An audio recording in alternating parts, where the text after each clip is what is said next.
When Eilat Mazar realized she discovered an ancient structure near Jerusalem, she turned to the Bible to help explain what she found. And she learned that this new discovery supports the biblical accounts of King David and his son Solomon. In 2009, a team of archaeologists were digging through layers of ancient rock beneath Jerusalem. They were not looking for anything extraordinary. Then a shovel hit something solid, a wall, then a gate, then a chamber. What they found inside stopped the entire excavation cold. No one spoke, no one moved, because what was sitting inside that sealed room had not been seen by human eyes since the reign of the most legendary king in biblical history. King Solomon's tomb had just been opened. And what was inside it? Nobody was prepared for that answer.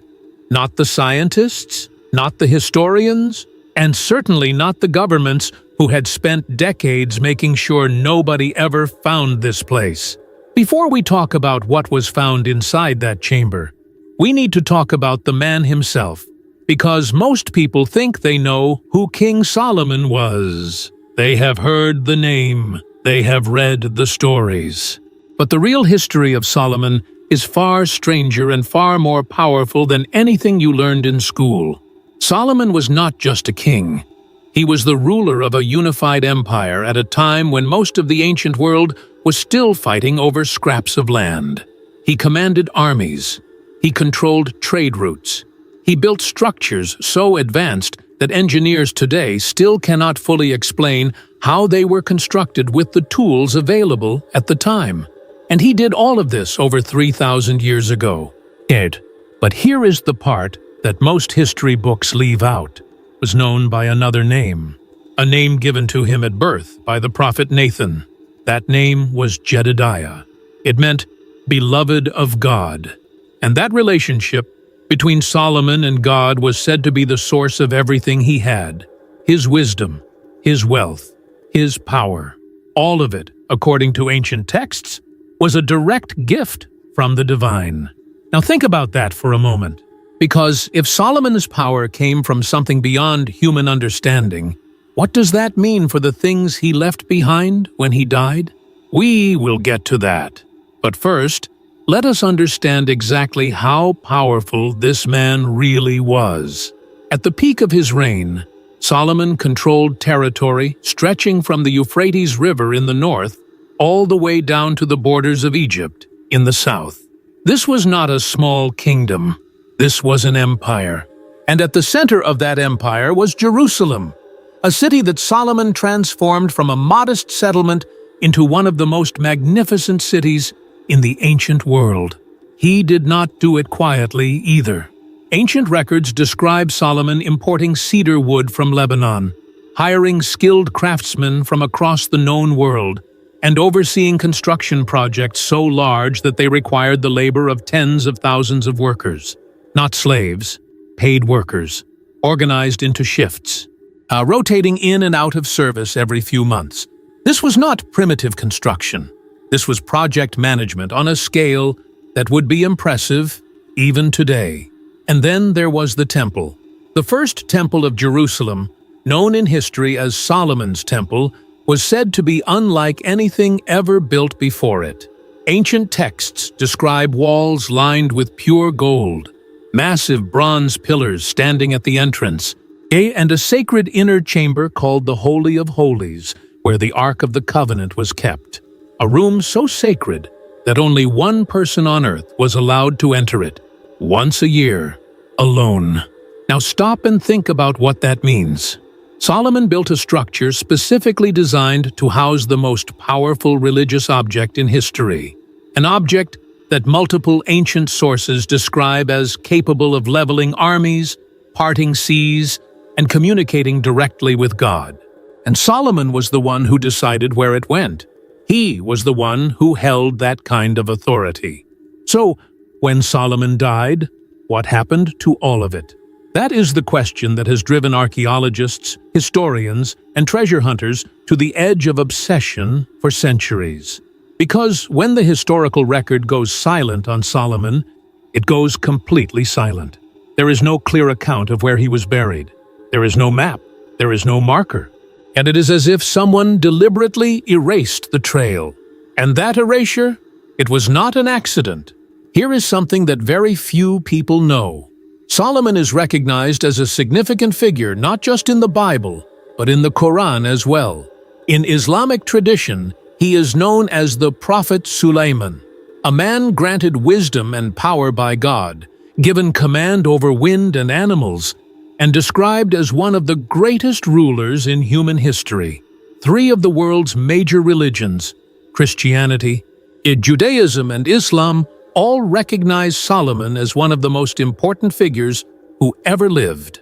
That level of significance across three major world religions is almost unheard of, and it raises a very important question. If Solomon was this important, why is his tomb one of the greatest unsolved mysteries in archaeological history? The answer to that question involves powerful governments, restricted excavation sites, and discoveries that certain authorities did not want made public. But we are getting ahead of ourselves. What we know about Solomon from historical records outside of religious texts is surprisingly detailed. Ancient Egyptian records reference a powerful king in the region during the 10th century BCE. Assyrian texts describe a ruler of extraordinary wealth in Jerusalem during the same period. And Phoenician records, some of the oldest surviving commercial documents in history, have described trade agreements with a Jerusalem king who paid in gold. Gold, always gold. The wealth of Solomon is referenced so consistently across so many different ancient cultures that historians who once dismissed it as myth have been forced to reconsider.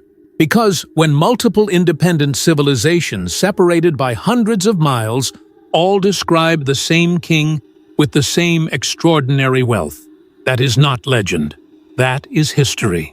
And if the wealth was real, then the tomb was real.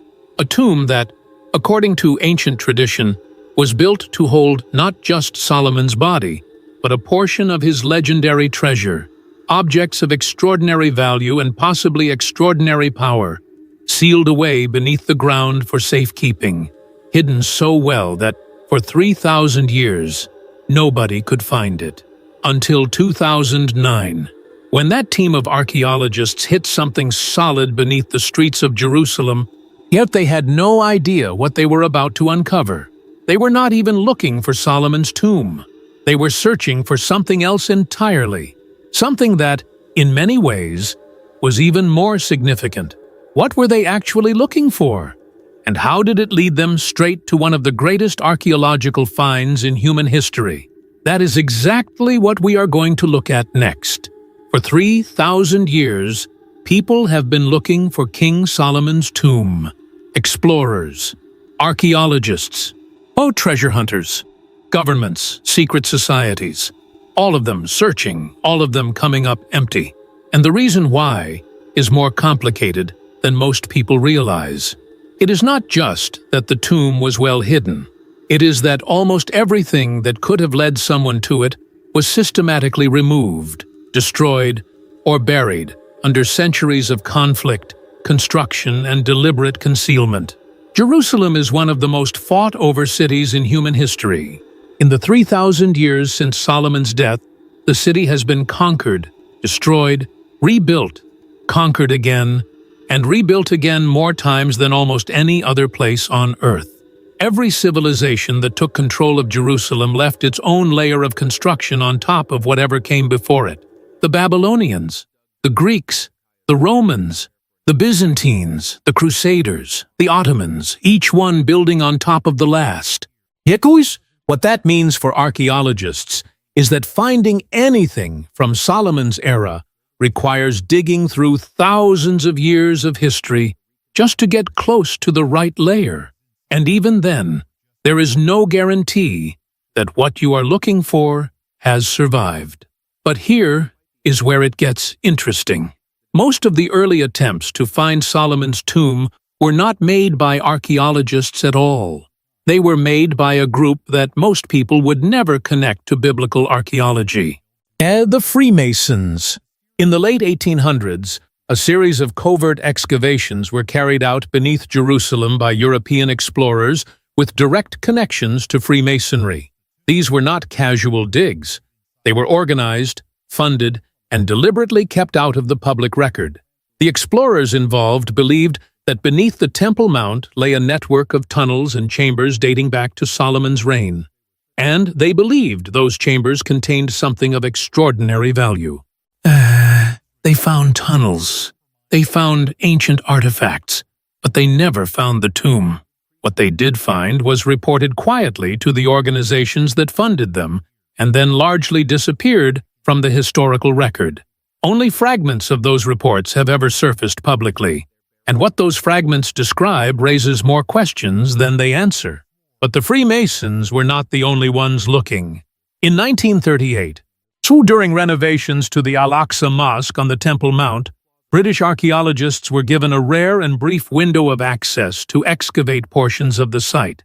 This was one of the only times in the modern era that any kind of systematic archaeological work was permitted in that area. What they found during those 4 years of limited work was never fully published. The records from that excavation remain partially classified to this day. Think about that for a moment. Archaeological records from 1938, still not fully public. The reason access has been so restricted comes down to one of the most complicated political and religious situations in the world. The Temple Mount, known to Muslims as Haram al-Sharif, is governed by an Islamic authority called the Waqf. And the Waqf has one absolute rule when it comes to excavation. No, not maybe. Not under certain conditions. No. Case. Any attempt to dig beneath the Temple Mount is viewed as an act of desecration, a violation of one of the holiest sites in Islam. And given that the Temple Mount sits at the intersection of 3 major world religions, each with their own claim to the site, the political pressure surrounding any proposed excavation is almost impossible to overstate. This is why so many theories about Solomon's tomb have remained exactly that. Theories. Some historians argued the tomb was beneath the Temple Mount itself, close to the first temple that Solomon built. Others pointed to Mount Zion, traditionally associated with the city of David. Some suggested the tomb was hidden inside Zedekiah's cave, a massive underground limestone quarry stretching 5 acres beneath the Muslim quarter of Jerusalem's Old City. The cave, also known as Solomon's Quarries, is believed to have supplied the stone used to build the first temple. And if Solomon's builders worked there, some argued, perhaps Solomon himself was buried there. But none of these theories could be proven, because none of them could be properly excavated. And then there was another problem entirely, one that had nothing to do with politics or religion. The problem was the historical record itself. Ancient texts describing Solomon's burial are frustratingly vague. They confirm that he was buried in the city of David, the original settlement, where his father, King David, established his capital after conquering Jerusalem from the Jebusites. But the city of David is not a small area. It covers a significant stretch of Jerusalem's eastern ridge, and over 3,000 years, the landscape has changed dramatically. Water systems have been built and rebuilt. Defensive walls have gone up and come down. Entire neighborhoods have been constructed directly on top of ancient sites. The geography that would have guided someone to Solomon's tomb in 950 BCE looks almost nothing like the landscape that exists today. So when a team of archaeologists arrived at the Ophel area, just north of the city of David in 2009, they were not following a map to Solomon's tomb. They were not even thinking about Solomon's tomb. They were there because of a discovery made more than 20 years earlier that had never been fully explained. In 1986, a remarkable structure had been uncovered in the same area. A monumental gatehouse, built on a scale that suggested it belonged to something much larger. At the time, the archaeologist who found it could not determine exactly when it was built or what it was connected to. So the discovery was documented, noted as significant, and then essentially set aside. For 23 years, When the team returned in 2009 with new technology, new dating methods, and a determination to finally answer the questions that 1986 had left open, they had no idea that the answers they were about to find would extend far beyond a single gatehouse.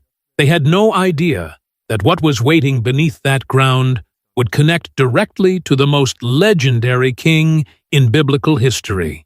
And they had absolutely no idea what was going to be inside the chamber they were about to find, because what was in that chamber should not have been there. According to everything historians thought they knew about this period of ancient history, what the team found was impossible. So how did it get there? And what exactly was it? That is where this story takes a turn that nobody saw coming. Dr. Eilat Mazar was not the kind of archaeologist who chased headlines. She was the kind who spent decades in the dirt, carefully brushing away centuries of history one layer at a time, and letting the evidence speak for itself. In fact, that was one of her most well-known principles. We must let the stone speak. And in 2009, the stones beneath Jerusalem were about to say something that would change everything. Mazar had first come to the Ophel area in 1986. She had found the gatehouse. She had documented it, and she had walked away knowing that there was something significant there that she did not yet have the tools or the evidence to fully understand. For 23 years, that gatehouse stayed in the back of her mind, a question without an answer. When she returned in 2009, she brought with her a team from the Hebrew University of Jerusalem, new radiocarbon dating technology, and something that had only grown stronger over 2 decades of additional research, a theory. Mazar believed that the Ophel area contained the remains of structures built during the reign of Solomon, not David, Solomon. And she believed that the gatehouse she had found in 1986 was not from the 9th century BCE as originally estimated. She believed it was older, much older. But belief is not enough in archaeology. You need proof. The excavation began methodically. Layer by layer, the team worked their way down through the accumulated history of Jerusalem. Roman-era debris, Byzantine construction, Islamic period structures, and each layer carefully documented before being removed to expose what lay beneath. This is the part of archaeology that nobody shows in the movies. It is slow. It is painstaking. It is weeks of careful work that can pass without a single significant find. And then, without warning, everything changes. For the team at the Ophel site, that moment came when they reached a layer dating to the First Temple period, the era of Solomon. And what they found there stopped the excavation cold. The wall was massive, not a foundation remnant, not a partial structure. A wall, standing, stretching approximately 64 meters, that is roughly 210 feet, across the landscape beneath their feet. Attached to it were a gatehouse, a corner tower, and what appeared to be a royal structure of significant size. Mazar stood at the edge of the excavation and did something that surprised her team. Well, she did not celebrate. She did not make any announcements. She simply looked at the wall for a long time without speaking, because she understood immediately what she was looking at. And she understood that what she was looking at was going to require an extraordinary level of proof before she could say out loud what she was thinking. The sheer scale of the structure was the first clue. In the ancient world, walls of this size were not built by minor rulers or local chieftains. Structures like this required resources, organization, and authority on a level that only a small number of kings in this region at this time could have commanded. And when you cross-reference the historical record, the list of kings capable of building something like this in Jerusalem during the 10th century BC gets very short, very quickly. We are talking about 2 names, David and Solomon. But there was more to come. Much more. As the team continued excavating around the base of the wall, they began uncovering ceramic artifacts, storage vessels, fragments of pottery, items that, in archaeological terms, are extraordinarily valuable because ceramics can be dated with a high degree of accuracy based on their style, composition, and construction method. What the ceramics told the team was unambiguous. They dated to the latter half of the 10th century BCE, the exact period of Solomon's reign. Ciao. And then came the storage vessel that made everyone stop breathing for a moment. Among the ceramic finds was a large earthenware storage vessel, approximately 1 meter tall. On its surface was a Hebrew inscription, not decorative, not ceremonial, an administrative inscription identifying the vessel as belonging to a high-ranking government official. A government official from Solomon's era, in a structure the size of a royal complex.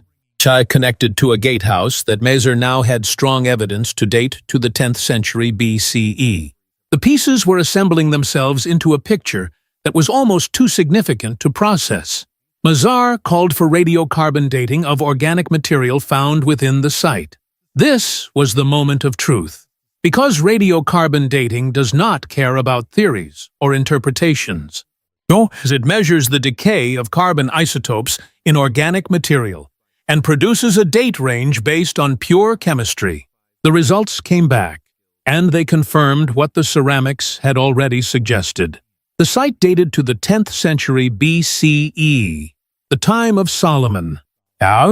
This was the first time in the history of Jerusalem archaeology that a structure of this scale had been found and dated with scientific certainty to the period described in biblical accounts of Solomon's building projects. It was, as Mazar carefully noted, a historic milestone. But here is what the press releases, and the academic papers did not fully communicate.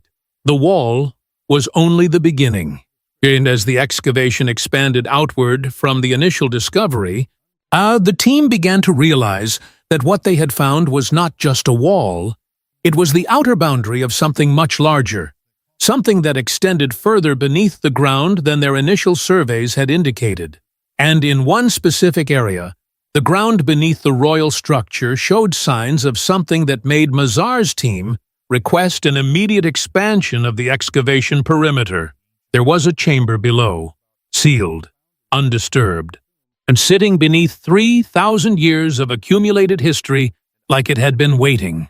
The team spent 3 days carefully removing the material above it, every piece of debris catalogued, every layer photographed, moving with the kind of precise, deliberate patience that the situation demanded. And then the entrance to the chamber was clear. Mazar looked at her team looked at her, and then she did something that nobody expected. She waited. And she called in additional specialists. She documented everything about the exterior of the chamber before anyone went inside. Because whatever was in there had survived 3,000 years of history undisturbed, and she was not going to rush the moment that disturbed it. That decision, to wait, to be methodical, to do it right, is the reason that what happened next was so significant. Because when they finally went inside, what they found was not what anyone expected. Not even close. There is a term archaeologists use when they find something that does not fit the accepted historical record. They call it an anomaly, a polite word for something that should not be there, something that breaks the rules of what we thought we knew. What Mazar's team found beneath the Ophel was not an anomaly. It was something far more significant than that. It was evidence that the entire framework historians had been using to understand ancient Jerusalem was wrong, and not slightly wrong, fundamentally wrong. Here is why that matters. For decades, a school of thought known as biblical minimalism had been gaining ground in academic circles. Minimalists argued that figures like King Solomon were largely mythological, that the biblical descriptions of his wealth, his empire, and his building projects were exaggerated at best and invented at worst, that the real Solomon, if he existed at all, was probably a minor tribal chieftain ruling over a small and relatively insignificant settlement. That argument had been difficult to counter, Because until 2009, there was very little physical evidence from Jerusalem that could be dated with certainty to the 10th century BCE. The minimalists pointed to that absence of evidence as proof of their position. Sir, but our absence of evidence is not evidence of absence. And what Mazar's team had just uncovered was about to make the minimalist argument very difficult to sustain. Because you cannot build a wall 210 feet long with a monumental gatehouse, a corner tower, and a royal structure attached to it if you are a minor tribal chieftain. You cannot organize the labor, source the materials, or fund the construction without the infrastructure of a genuine empire behind you. Eh? The wall was not just a wall. It was proof. But proof of what exactly? That is where the investigation deepened in ways that nobody had anticipated. As the team expanded the excavation around the base of the structure, a more complete picture of the site began to emerge. The gatehouse alone was constructed on a scale that matched the description of Solomon's Jerusalem in ancient texts almost point for point. 3 chambers on each side of the central passage. A massive stone construction, positioned at what would have been a primary entry point to the royal complex above. Mazar cross-referenced the architectural layout with biblical descriptions of Solomon's building projects. The alignment was striking, not approximate, not suggestive, striking. And then the team found something attached to the outer face of the wall that stopped everyone cold, carved into the stone. And at a height that would have been at ground level 3,000 years ago was a series of markings, not random, not decorative, deliberate, organized. The kind of markings that ancient builders used to indicate ownership, authority, or sacred designation. The epigrapher brought in to examine the markings spent 2 days studying them before delivering a conclusion that sent a ripple through the entire team. Antus of the markings were consistent with administrative symbols used during the United Monarchy period, the era of David and Solomon, the era that minimalists had been arguing left almost no physical trace in Jerusalem. Almost no physical trace, until now. But here is where the story takes an unexpected turn. Because while the wall itself was extraordinary, it was what the wall was protecting that truly mattered. As the excavation of the chamber beneath the royal structure progressed, the team began to understand the layout of what they were dealing with. The chamber was not a storage room. It was not a utility space. Its construction, its orientation, and its position within the larger complex all pointed to a very specific purpose. This was a burial space. The construction techniques used in the chamber were consistent with royal burial practices of the period, and the walls were lined with carefully dressed stone. The floor had been deliberately leveled and prepared, and the entrance, when it was finally fully cleared, showed signs of having been sealed with deliberate care.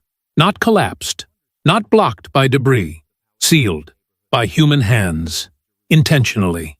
Someone had gone to considerable effort to make sure this chamber stayed closed. The question was why, and more importantly, when. Radiocarbon dating of organic material found in the ceiling debris gave the team a date range for when the chamber was closed. The results pointed to the late 10th century BC, the final years of Solomon's reign. The team stood in silence as that information was processed, because what it meant, if the dating was accurate, was almost too significant to say out loud.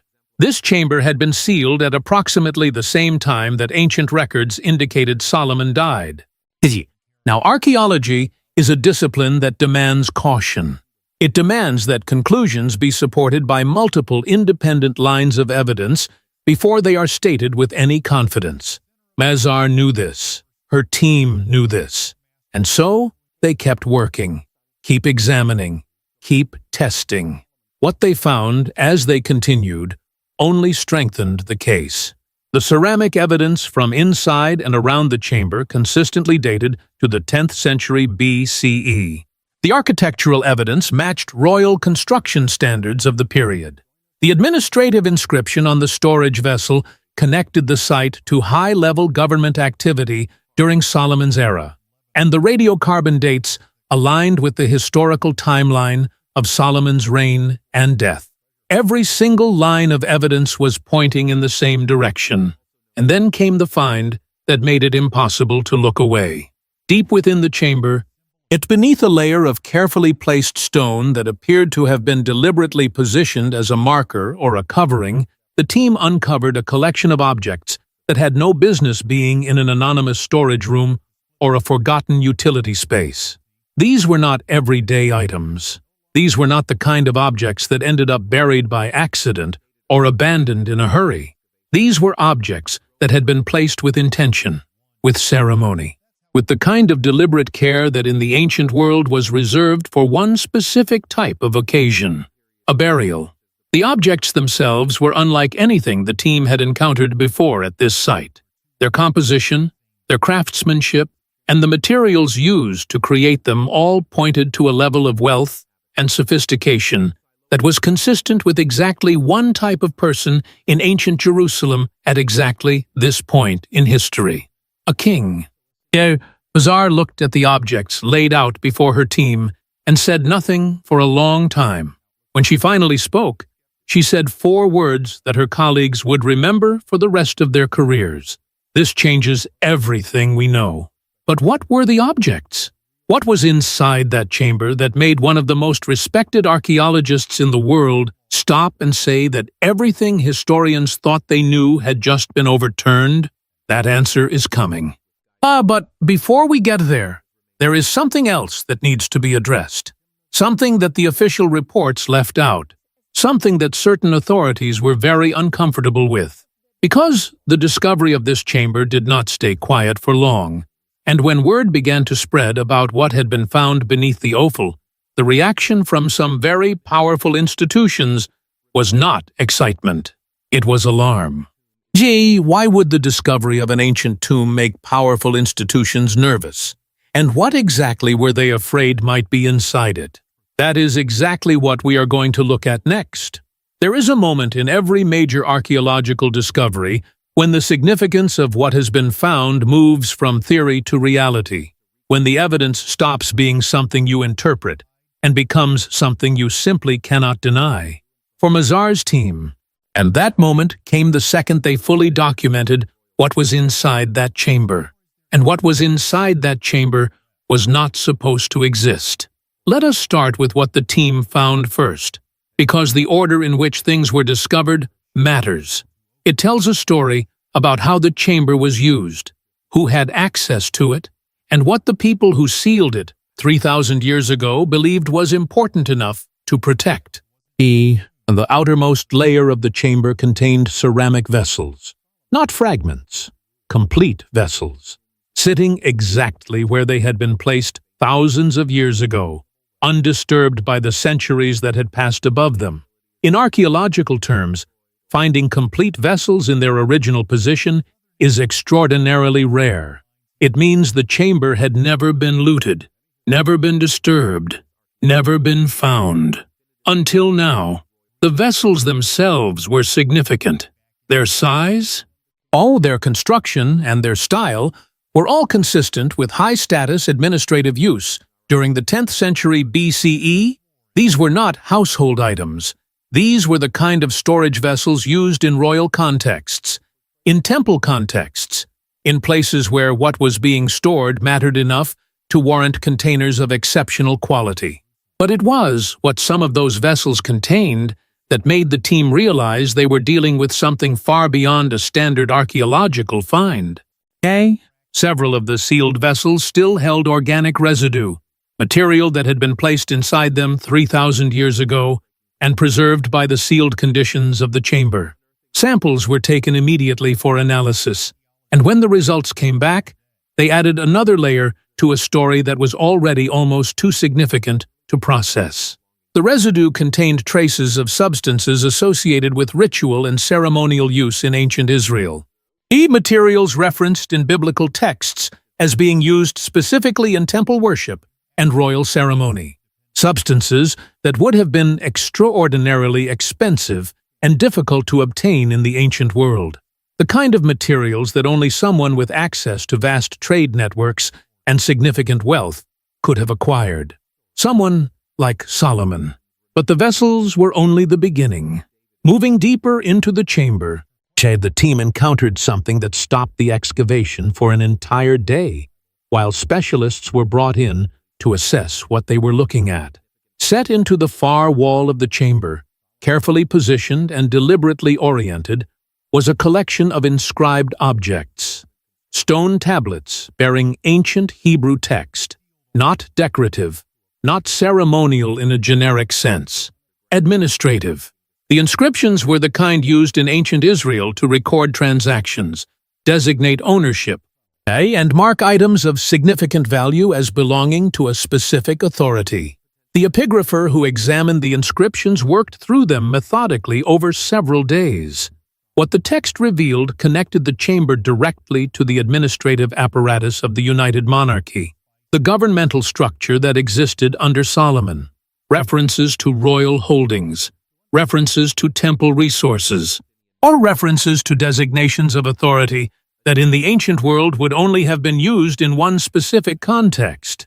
The chamber was not just a burial space, it was a repository, a deliberate, carefully organized collection of objects and records associated with the highest level of royal and religious authority in ancient Israel. And then the team found the seals. Scattered among the artifacts were a collection of bullae, small clay seals used in the ancient world to authenticate documents and mark items of official importance. Finding one bulla at an archaeological site is considered significant. Finding a small collection is considered extraordinary. Mazar's team found more than 30 individual clay seals, each one representing a specific act of official authentication, and each one connecting the chamber to a network of administrative activity that spanned the highest levels of Solomon's government. One seal in particular drew immediate attention. Its markings were different from the others, more elaborate, more carefully made, bearing symbols that the epigrapher identified as being consistent with royal designation. Not an official's seal, a king's seal. The room went very quiet when that conclusion was delivered. Because a king's seal inside a sealed chamber beneath a royal complex dating to the 10th century BCE in Jerusalem means something very specific.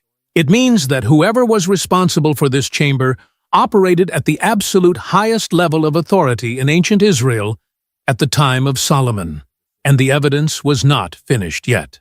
In the center of the chamber, positioned in a way that made its significance immediately clear, was a stone structure, low, flat, carefully constructed from the same dressed stone used in the walls of the chamber. It was not furniture, it was not a platform. Its dimensions, its construction, and its position within the space were all consistent with one specific type of structure found in royal burial contexts across the ancient Near East, a sarcophagus base. The sarcophagus itself was gone. Whether it had been removed deliberately at some point in antiquity, or whether it had deteriorated beyond recovery over 3,000 years, was impossible to determine immediately. But the base remained, solid, unmistakable. Sitting at the center of a chamber filled with royal administrative objects, ceremonial substances, and a king's seal. Mazar spent a long time standing beside that stone base without speaking, because what she was looking at is taken together with every other piece of evidence the team had assembled over weeks of careful excavation, pointed toward a conclusion that was almost impossible to state out loud without feeling the full weight of what it meant. This was a royal burial chamber from the 10th century BCE, beneath a complex that every available line of evidence connected to Solomon's Jerusalem, containing objects that reflected the highest levels of royal and religious authority in ancient Israel, and sealed at approximately the time of Solomon's death. And it had never been found before, never been looted, never been touched. For 3,000 years, it had sat undisturbed beneath the streets of Jerusalem, while the world above it changed beyond recognition, while empires rose and fell, while the city was conquered and rebuilt over and over again, while generations of archaeologists searched and came up empty. All of that time, waiting. Now here is the part of this story that the official reports were very careful about, because what Mazar's team had found was extraordinary, undeniable, significant beyond almost any other archaeological discovery in the history of Jerusalem. But certain details about the chamber and its contents were not made fully public, not immediately, and in some cases, not at all. Why would an archaeological team of this caliber, working under the auspices of one of the world's most respected universities, choose to withhold details about a discovery of this magnitude? The answer to that question involves institutions far more powerful than any university. It involves political pressure applied from multiple directions simultaneously, and it involves a specific object among the chamber's contents that certain authorities decided the world was not ready to know about. What was that object? And who exactly decided that it needed to stay hidden? Because when word got out that something had been found in that chamber that went beyond royal administrative objects and ceremonial vessels, the reaction from certain quarters was not curiosity. It was panic. When a discovery of this magnitude is made, the world expects transparency. It expects press conferences, academic papers, and open access to the findings. But it expects the scientific community to share what it has found so that historians, researchers, and the public can collectively process what it means. That is not what happened here. Within days of the chamber's contents being fully documented, something shifted at the excavation site. The open academic environment that had characterized the dig up to that point changed. Access to the site was quietly restricted. Communications between team members became more guarded. And certain details about the chamber's contents began disappearing from the preliminary reports being prepared for academic review. Not all the details, just specific ones. The ceramic vessels were reported. The bullae were reported. The inscribed tablets were reported.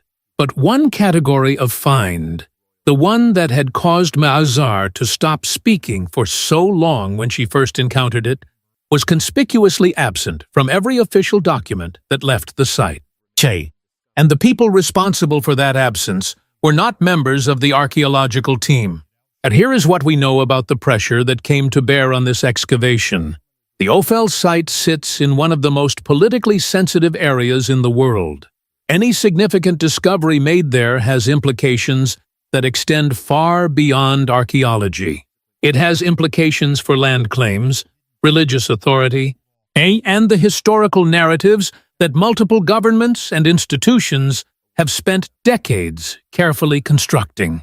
When word reached certain authorities that what had been found beneath the Ophel was not just a wall or a gatehouse, but a sealed royal chamber with contents that directly supported the biblical account of Solomon's reign, the response was swift, and it was not congratulatory. The first pressure came from the political dimension. The city of David sits adjacent to the Palestinian neighborhood of Silwan in East Jerusalem. Any archaeological discovery that strengthens the historical connection between the biblical kingdom of Israel and the land on which Jerusalem sits has immediate and significant political implications. Authorities on multiple sides of that political divide had very strong reasons to want control over how the discovery was presented and what exactly was disclosed publicly. Second pressure came from the religious dimension. 3 major world religions have a stake in what is found beneath Jerusalem. Any discovery that appears to validate specific religious claims while potentially complicating others creates an immediate and difficult situation for the religious authorities involved. The Waqf, which governs the Temple Mount, made its position clear almost immediately. The discovery, in their view, had required careful oversight before any public statements were made.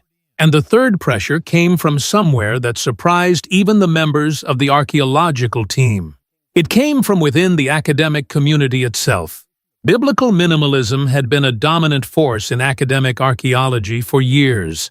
Hold the argument that Solomon was a minor figure and that the biblical accounts of his reign were largely mythological had become so entrenched in certain academic circles that a discovery directly contradicting it was not welcome news to everyone. There were careers built on the minimalist position. There were published papers, academic reputations, and entire schools of thought that the Ophel findings threatened to overturn. Cheer! And some of the people who held those positions were in positions of significant influence over how archaeological discoveries were reviewed, approved, and published. Mazar understood the landscape she was operating in. She had spent her entire career navigating the intersection of archaeology, religion, and politics in one of the most contested pieces of land on Earth. And she knew that the way she presented her findings would determine whether they were taken seriously or systematically dismissed. So she was careful, methodical. She published what she could support with multiple independent lines of evidence, and she held back what she could not yet fully defend in an academic context. But holding back is not the same as hiding. And what Mazar chose not to publish immediately was not chosen arbitrarily. And it was chosen because of one specific object found in the chamber. An object whose implications were so significant that rushing to make it public without exhaustive verification would have been, in her assessment, irresponsible. Here is what we know about that object. It was found in the deepest part of the chamber, positioned in a way that suggested it had been placed there deliberately and with considerable care. Its construction was unlike anything else found at the site. The materials used to create it were not local. They had been sourced from somewhere else, somewhere far away, and the craftsmanship involved in its creation reflected a level of skill and resource that in the ancient world would have required the kind of wealth and access that only one type of person commanded: a king. The object bore markings, not administrative markings like the bullae or the inscribed tablets, something different. Something that the epigraphers and the specialists brought in to examine it spent weeks studying before they were willing to say anything definitive. And when they finally did say something definitive, the room went silent in the way that rooms go silent when something genuinely unprecedented has just been stated out loud. The markings on the object were identified as being consistent with symbols associated with the highest level of royal and divine authority in ancient Israel, and symbols that ancient texts connected specifically to the reign of Solomon. Symbols that, according to those same texts, were used exclusively on objects of the most sacred and significant nature. Objects that, according to the historical record, were supposed to have been lost, destroyed, gone, forever. And yet, here was an object bearing those symbols, sealed in a chamber beneath Solomon's Jerusalem, undisturbed for 3,000 years. The implications of what that meant were almost too large to process, because if the object was what the evidence suggested it was, then the historical narrative about what happened at the end of Solomon's reign, what was lost, what was destroyed, and what may have survived, needed to be completely rewritten. And that is precisely why certain authorities did not want it discussed publicly. Not yet. Possibly not ever. The pressure on the team intensified as word continued to spread through the academic and political networks connected to the site. Meetings were held. Conversations took place at levels well above the archaeological team, and a decision was made about how the discovery would be managed going forward. That decision was not made by Mazar. It was not made by the Hebrew University. It was made by people with the authority to make decisions that override academic independence when the stakes are considered high enough. And in this case, the stakes were considered very high indeed, because what was found in that chamber had the potential to reshape not just our understanding of ancient history. It had the potential to reshape the claims that three major world religions make about one of the most contested pieces of land on Earth. That is not a small thing. That is not something that gets resolved in a press conference or an academic paper.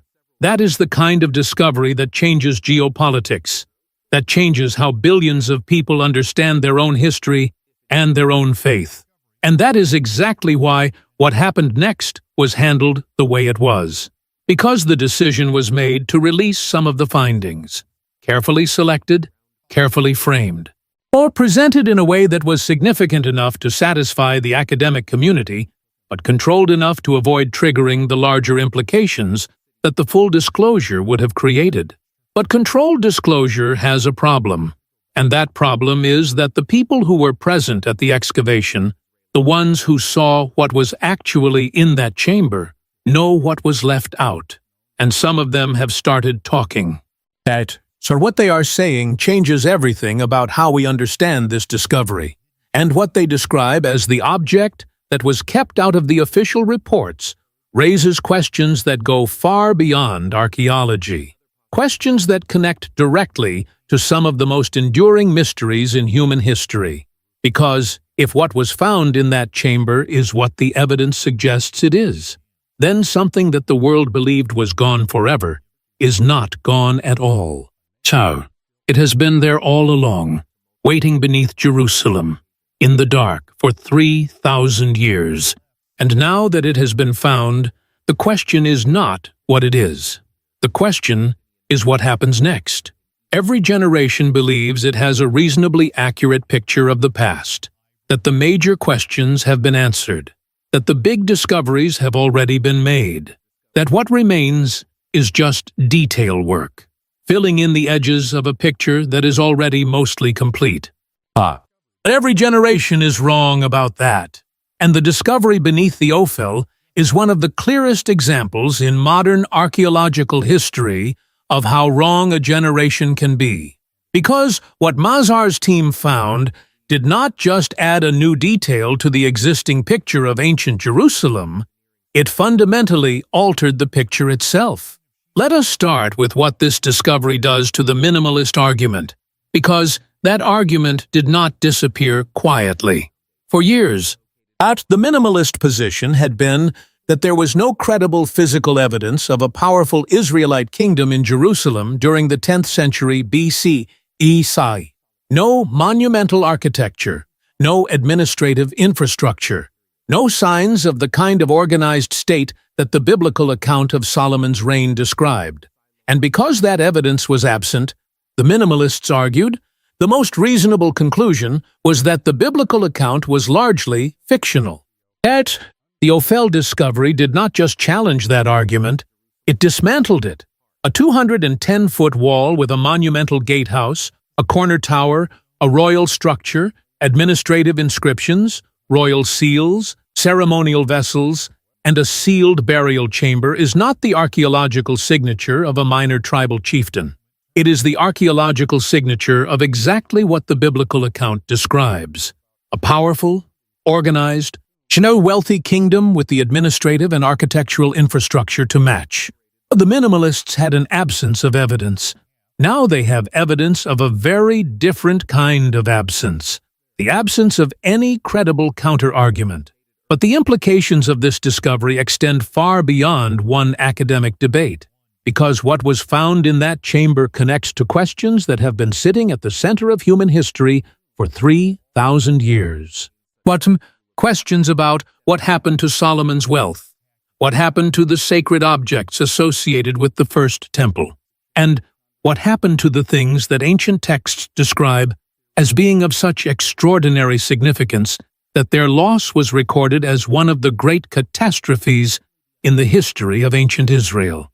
Here is the historical context that makes those questions so significant. In 586 BCE, approximately 350 years after Solomon's death, the Babylonian king Nebuchadnezzar conquered Jerusalem. The city was destroyed. The first temple was burned to the ground, and according to ancient records, the treasures of the temple were taken, carried off to Babylon as spoils of war. But not everything that was in the temple at the time of Solomon made it to the time of Nebuchadnezzar. Ancient texts describe a long period of political instability following Solomon's death, during which various objects of significance were moved, or hidden, or lost. Some texts suggest that certain items were deliberately concealed before the Babylonian conquest, hidden in locations that would keep them safe from whoever came to destroy the city. Locations like a sealed chamber beneath a royal complex. Now connect that to what was found in the Ophel, a sealed chamber, dated to the late 10th century BCE, containing objects of royal and religious significance, sealed at approximately the time of Solomon's death, never found, never looted, sitting undisturbed beneath Jerusalem for 3,000 years, and containing at least one object whose markings connect it to the highest levels of sacred authority in ancient Israel, an object whose existence in that chamber, if the identification holds under further scrutiny, would mean that something the world believed was gone forever is not gone at all. This is why certain authorities reacted the way they did.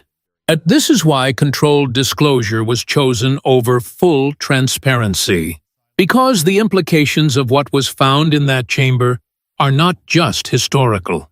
They are not just academic. They are actively relevant to some of the most significant and sensitive disputes in the modern world. Think about what it means for the three major religions that claim a connection to Solomon and to Jerusalem. For Judaism, and a discovery that confirms the physical reality of Solomon's reign and potentially recovers objects connected to the First Temple is not just historically significant. It is theologically significant in ways that are difficult to overstate.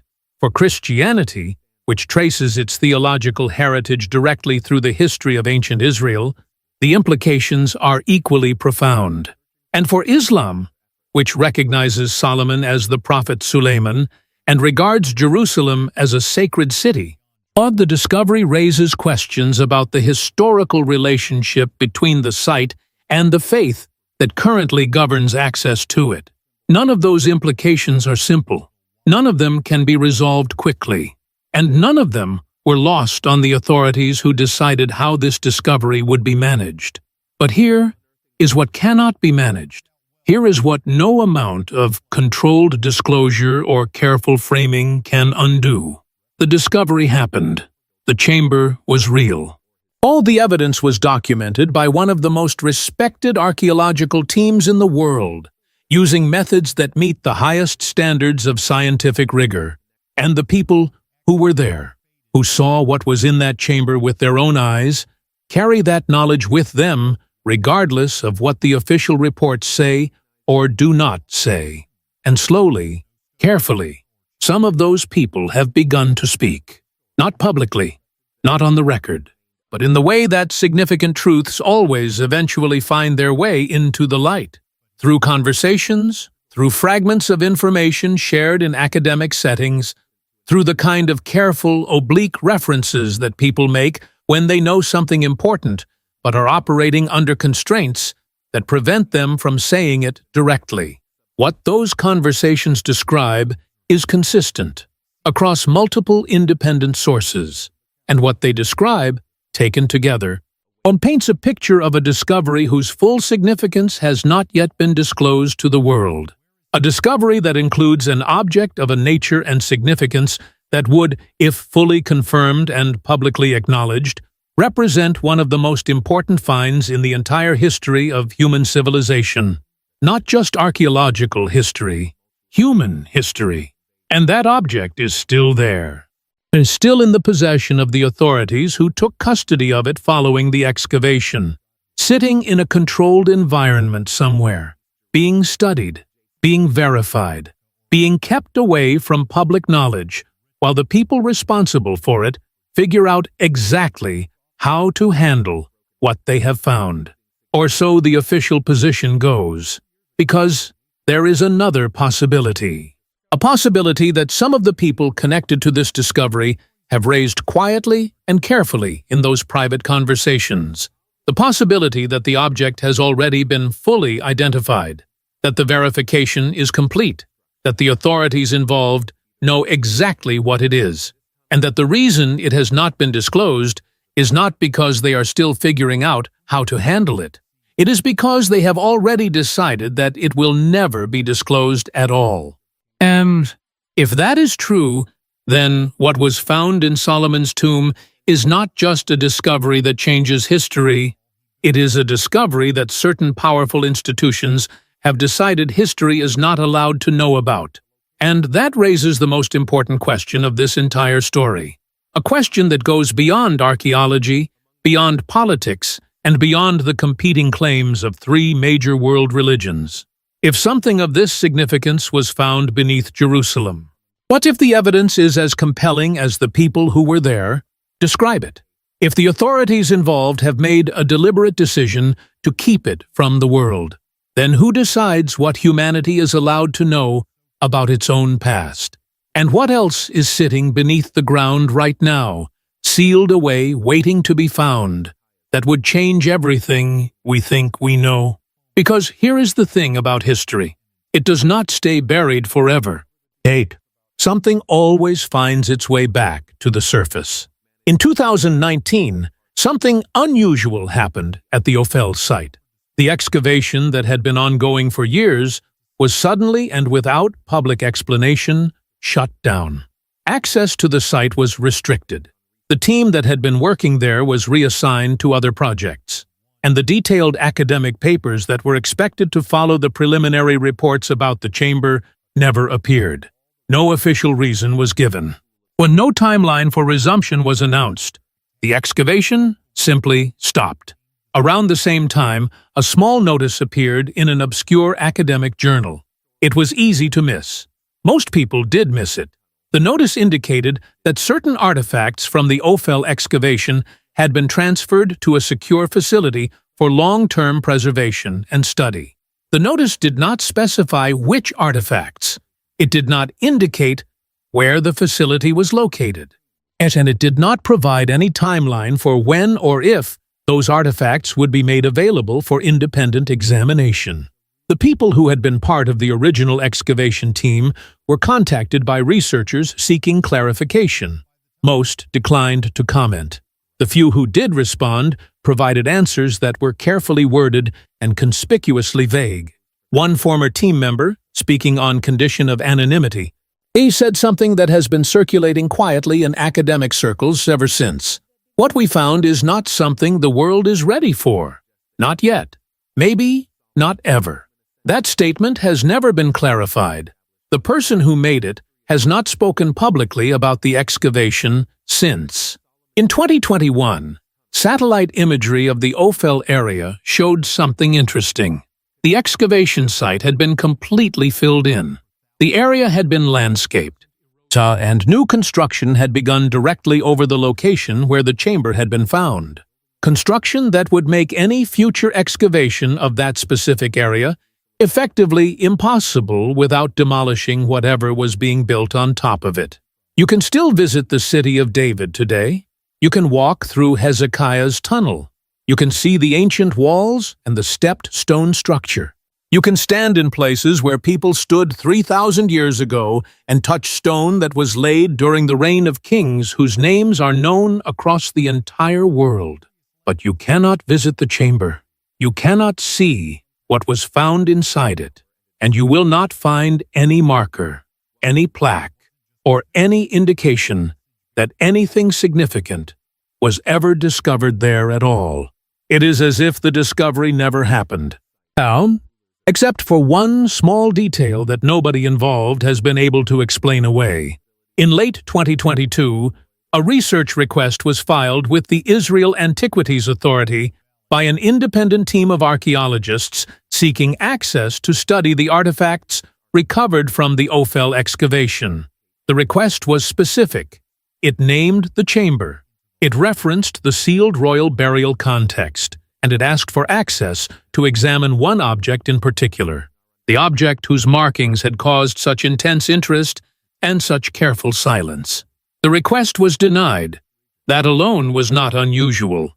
Requests for access to sensitive archaeological materials are denied all the time for perfectly legitimate reasons.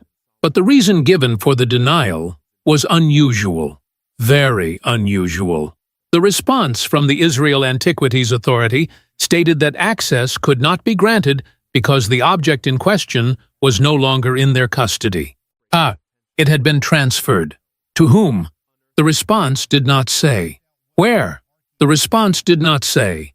When would it be available for study? The response provided no timeline. The independent research team followed up. They filed additional requests. They contacted other institutions. They traced every possible path that an artifact of that significance could have taken through official channels. They found nothing. The object, whatever it was, had vanished into a system so controlled and so opaque that even credentialed researchers operating through official channels could not determine where it had gone. And that is where the trail ends, for now. But trails do not stay cold forever. People talk. Documents leak. Systems designed to keep secrets eventually fail under the weight of their own complexity. Something is sitting somewhere right now. Something that was pulled from beneath the ground in Jerusalem in 2009. It is something significant enough that extraordinary measures were taken to control who knows about it and what can be said about it publicly. And somewhere, someone knows exactly what it is. The question is not whether that information will eventually surface. The question is, what happens when it does?